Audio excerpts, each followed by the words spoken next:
नमस्कार आपण मानंकु ए वीडियो रे स्वागत तथा अभिनंदन। आज आम पढ़ा अदालत। अदालत कौन आज यह विषय आम जानिबा। साधारणतः लोक माने कली झगड़ा हेले यार समाधान पाई गाँव रे सभा बा पंचायत रे सभा बसी थाए। समाधान होई न पारिले से माने आउ टिके ऊपर स्तर को जाती से होची थाना बा अदालत।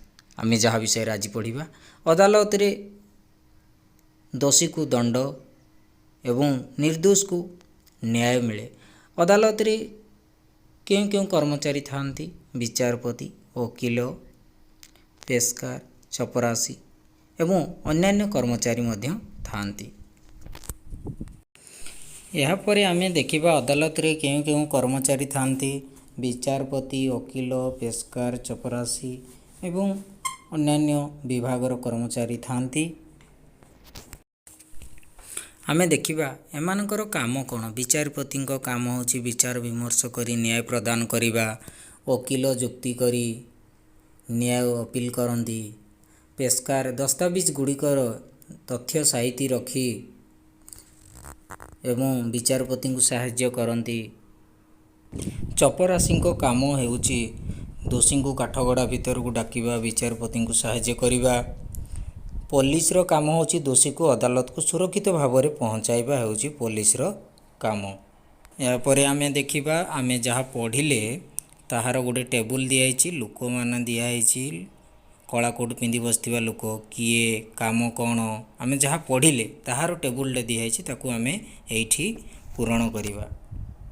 आमे जो अदालत विषय रे पढ़ुचंती सब डिविजन बा जिला स्तर अदालत मान अच्छी विचार बा माली मुकदमार विचार पाई।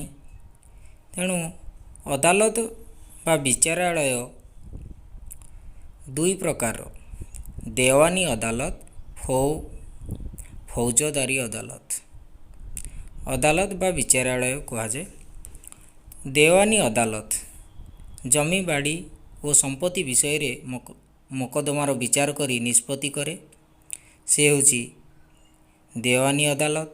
फौजदारी मारपीट गणगोल चोरी डकायती विषय रे मोकदमार विचार करी दोषी को दंड दिए ये होची फौजदारी अदालत। मोकदमा विचार करिया पई अदालत गुड़िकरे विचारपति माने थांती। जिला स्तर रे थिबा अदालत रो विचारपति को जिला जज कहा जाए। प्रति राज्य पई एक उच्च न्यायालय बा उच्च अदालत अछि। एहाको हाईकोर्ट कहा जाए।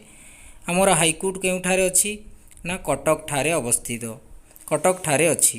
एथिरे जड़े मुख्य विचारपति थांती तांकु साहाय्य करिया पई अन्य विचारपति और कर्मचारी थांती। अदालत कली कजियार निष्पत्ति करे एवं दोषी को दंड दिए एवं निर्दोष को न्याय प्रदान करे। आमे पढ़िले सब डिविजन स्तरर अदालत देवानी अदालत और फौजदारी अदालत से भली प्रति जिलार शासन पई जड़े जिलापाल थांती। से पूरा जिलार भलमंद और शासन विषय बुझंती। जिलार प्रत्येक काम को से तदारक और नियंत्रण करिथांती। तांकु साहाय्य करिया पई अन्यान्य कर्मचारी माने विभिन्न विभागर दायित्व थांती। देखो आमे जिलार मुख्य होचंती जिलापाल। जो विभाग दिया है तार विभागर मुख्य किए देख शांति श्रृंखला रक्षा करिबा जिला आरक्षी अधिकारी। कृषि उन्नति पई जिला मुख्य कृषि अधिकारी। जंगल सुरक्षा जिला मुख्य जंगल सुरक्षा अधिकारी।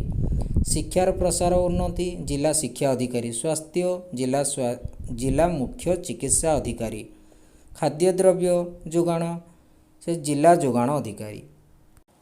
देखो आमे पढ़िबा सब डिविजन स्तरीय शासन। प्रति जिला को केतोटी उपखंड बा सब डिविजन भाग करा जाइछि। सब डिविजन रो मुख्य हेउचंती उपजिलापाल सब कलेक्टर। प्रति सब डिविजन को केतोटी तहसील रे भाग करा जाइଥାଏ।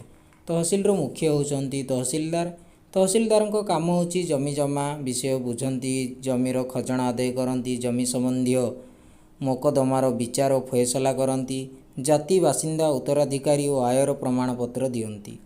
ये थिला तहसीलदार को कार्य।